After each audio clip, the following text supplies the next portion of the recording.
Les amis, bonjour à tous, très heureux de vous retrouver pour une nouvelle vidéo concernant l'actualité du Real Madrid. Ça fait 2-3 jours que j'ai pas pris la parole, donc il y a beaucoup de choses à dire. Évidemment, vous le voyez avec la miniature des infos mercato.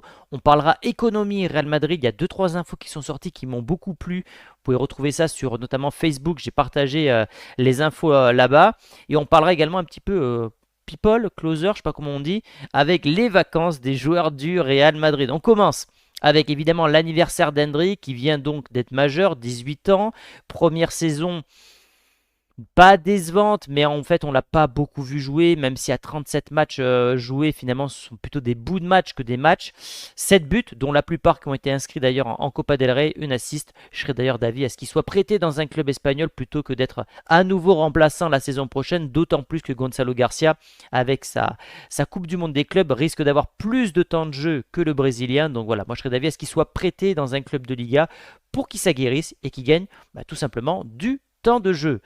Justement, Hendrik, là, il est au Japon actuellement en train de, je sais pas si c'est sa lune de miel, mais en tout cas avec sa femme, tout simplement. Donc, les joueurs qui profitent. On a là-bas qui est dans un très beau costume, profite de l'Italie. Je sais pas quelle ville c'est, je dirais peut-être Comme avec le lac de Comme, mais en tout cas, grande classe de David Alaba. Deuxième plus gros salaire du Real, il peut se payer des belles vacances, comme on dit.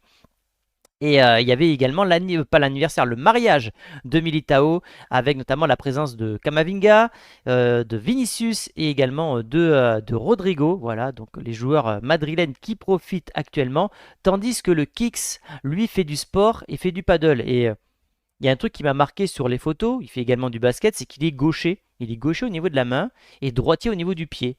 Et moi, ça me rappelle un certain Rafael Nadal qui, lui, est droitier pour écrire et gaucher pour jouer au tennis. Alors, même si son oncle l'avait obligé à jouer de la main gauche, mais je trouve ça toujours bizarre d'être droitier au niveau des jambes ou droitier pour écrire, mais après gaucher pour faire autre chose. Je ne sais pas comment est foutu le cerveau, mais ça, moi, ça m'étonnera toujours. Et pendant ce temps, Lounine, lui, était à Londres pour soutenir son compatriote Usyk qui a foudroyé Dubois dans le titre poids lourd. Pour ceux qui suivent la boxe anglaise, un véritable plaisir et Usyk que j'aime évidemment beaucoup.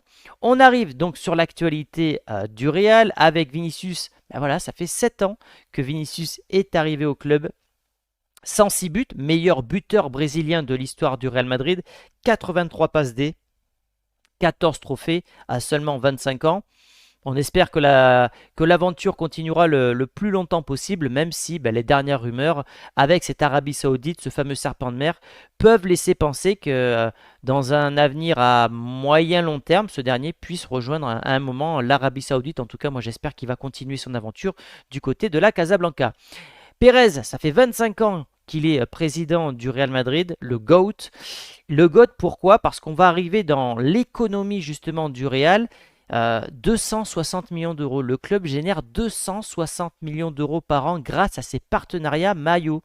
C'est le plus haut total au monde. Donc le Real est premier dans ce domaine-là.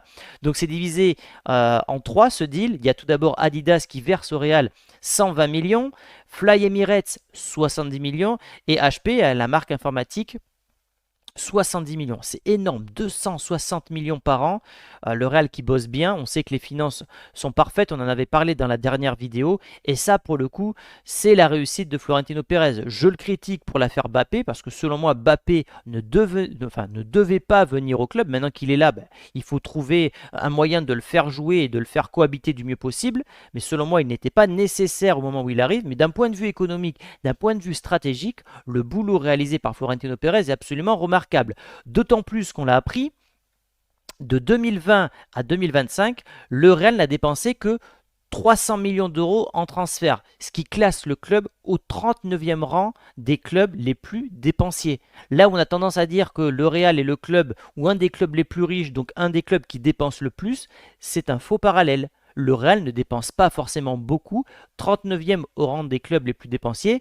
C'est un classement qui doit faire évidemment plaisir à Florentino Pixou Pérez. Dans le même temps, le club a vendu pour 301 millions, donc une balance qui est finalement quasi parfaite. On a autant d'achats que de dépenses. Voilà. Est-ce que vous validez, vous, cette stratégie économique? En tout cas, c'est un modèle de gestion qu'on l'aime ou qu'on l'aime pas, le club est sain financièrement, ce qui n'est pas le cas de tous les clubs espagnols et de tous les clubs européens. Je rappelle que le Real n'a pas de fonds infinis comme le Qatar ou les Émirats Arabes Unis, donc ils doivent trouver des moyens d'équilibrer les comptes et ça passe évidemment par des partenariats.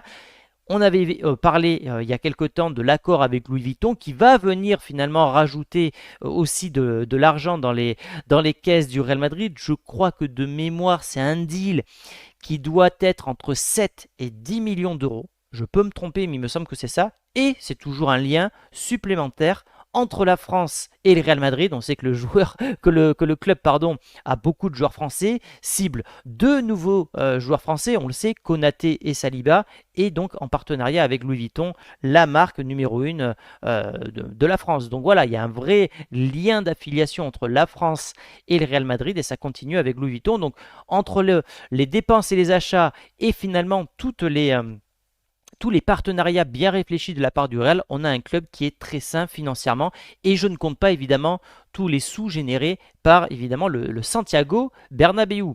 L'autre info qu'on a, c'est que quand on compare justement les statistiques du Real avec les autres clubs espagnols, pendant ce temps, l'Atlético a dépensé 150 millions d'euros de plus que le Real Madrid, ce n'est pas rien.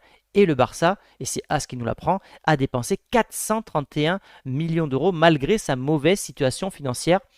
Eux, ça reste une énigme. Comment ils font? On te dit qu'ils sont toujours ruinés, mais ils arrivent à acheter chaque année des joueurs et des joueurs. En attendant, on peut critiquer la gestion du Barça, mais sportivement parlant, ils ont relancé une certaine dynamique du côté de la Catalogne. On passe du coup aux rumeurs mercato et toute cette justement gestion économique qui est liée au coup que veut faire Florentino Pérez dans l'avenir. Et la première cible, et c'est l'équipe qui nous l'apprend, bon ça c'est pas un serpent de mer, mais ça fait longtemps qu'on parle d'Ibou Konaté. Voilà, le français est visiblement la cible prioritaire pour la défense, que ce soit pour cet été si Liverpool accepte de négocier, ou sinon pour l'année prochaine, libre de tout contrat. On en a déjà parlé de Konaté à plusieurs reprises sur la chaîne. Je pense qu'une offre de 30-35 millions pourrait faire plier les Reds. Et je pense qu'il faut la faire dès cet été parce que ton secteur défensif est selon moi pas assez qualitatif. Cette année, tu as trop d'énigmes avec Alaba, Militao, tu as Rudiger qui s'est fait opérer du genou également. Bon, il y a trop de joueurs incertains, tu dois aller chercher le Konaté, 30-35 millions, je dis pas que c'est donné, mais vu le niveau du joueur, vu l'âge du joueur, c'est le moment d'aller faire une offre à Liverpool. Tu es en position de force finalement, puisque tu peux toujours dire à Liverpool, pas de problème, nous on attend un an et on vous refait le coup d'Alexander Arnold, vous savez que ça va se passer, donc faites attention, prenez nos 30 millions d'euros, c'est toujours mieux que de le perdre libre de tout contrat.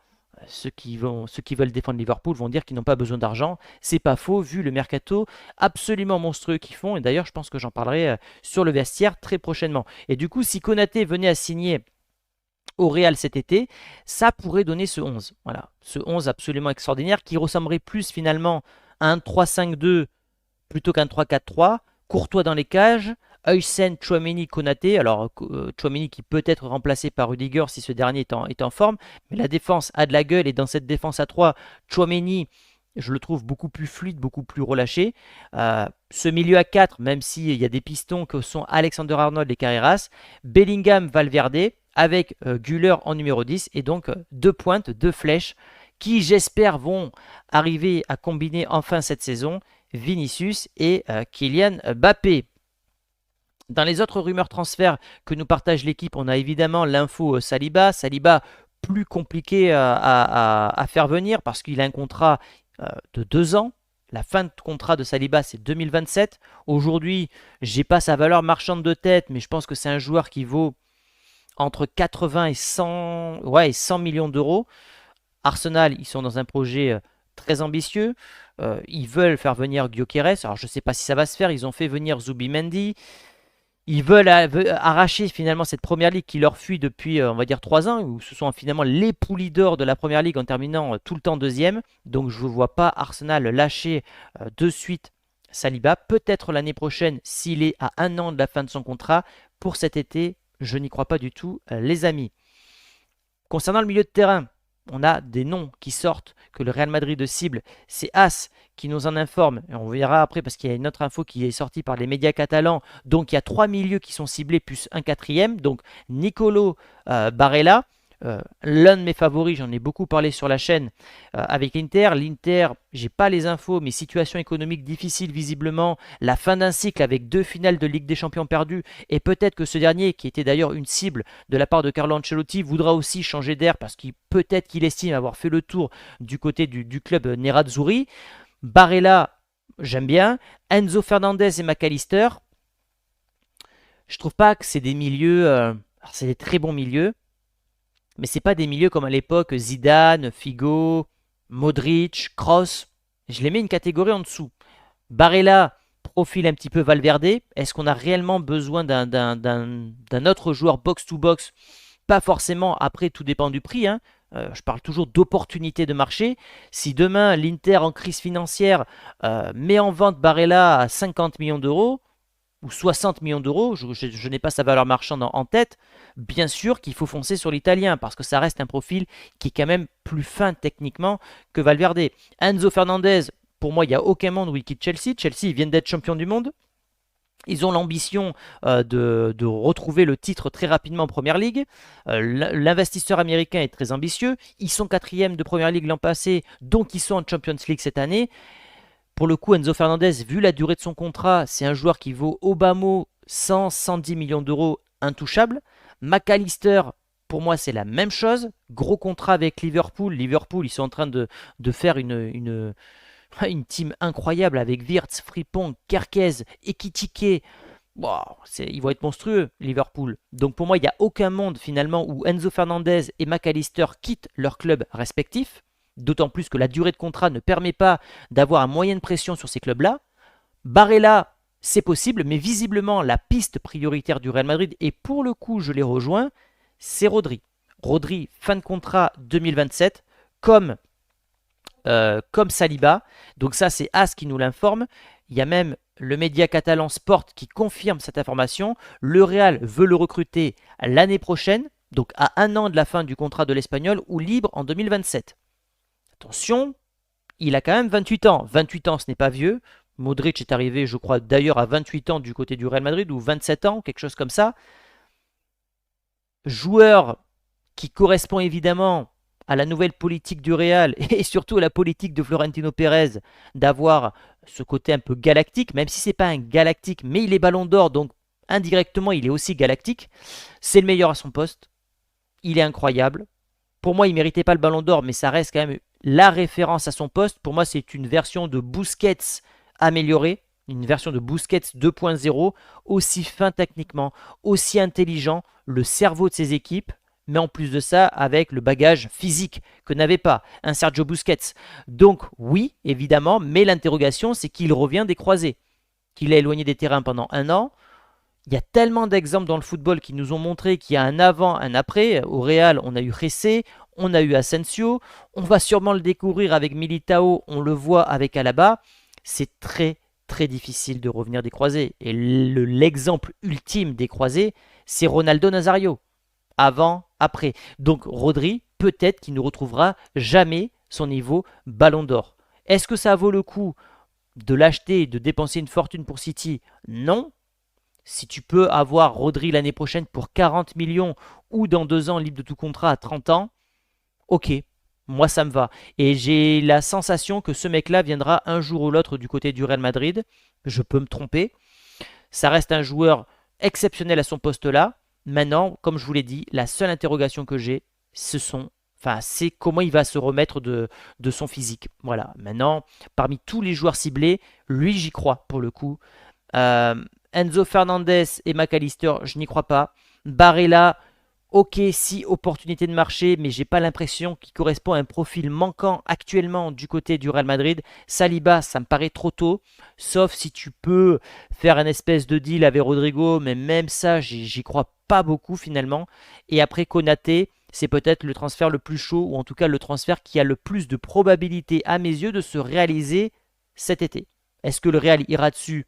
Ça dépendra certainement des ventes. On sait que le Real a besoin de vendre et de dégraisser. D'ailleurs, on va y arriver aux ventes avec Liverpool, qui donc s'attaque au dossier Rodrigo. il y a une espèce de guerre, une vengeance que veut mettre en place Liverpool parce qu'ils ont perdu beaucoup de dossiers face au Real Madrid, mine de rien. En plus des finales de Ligue des Champions perdues contre la Casablanca, ils ont perdu le dossier Mbappé, Bellingham, Chouameni, Alexander-Arnold, potentiellement Konaté. Donc Liverpool pourrait préparer sa riposte et voudrait frapper fort en rajoutant Rodrigo à l'armada absolument indécente de Liverpool, comme je l'ai dit, Ekitike, Wirtz, Salah, Rodrigo. Franchement, s'il y a ça, on pourrait évidemment parler des 4 fantastiques, même si ça n'a pas réussi du côté du Real. On sait qu'il y aurait vraiment un côté très collectif, très uni, j'ai l'impression, du côté de Liverpool. Et c'est l'équipe qui me hype actuellement en Europe. Et comme je l'ai dit, je pense que d'ici mercredi sur le vestiaire avec Christophe, on évoquera le sujet Liverpool. Donc Rodrigo potentiellement sur le départ. En tout cas, à mes yeux, c'est le joueur avec la plus grosse valeur marchande du Real Madrid qui est le plus proche de partir cet été. J'ai pas d'infos, c'est un sentiment. Et Jacobo Ramon, qui est donc parti du côté de Como, de Com, avec l'entraîneur Tchèque Fabregas, et il va rejoindre donc Nico Paz. On est sur le même deal. Le Real le vend 2,5 millions d'euros à 50% de droits sur le joueur et ils peuvent activer une clause sur les 3 prochaines saisons. Alors on sait que Nico Paz c'est 8, 9, 10 millions d'euros. Chaque année la clause augmente d'1 million d'euros. Je ne sais pas quelle est cette clause pour Jacobo Ramon, mais on sait que ce joueur n'a pas su saisir l'opportunité à deux ou trois reprises avec le Real Madrid. Je le trouve trop frileux.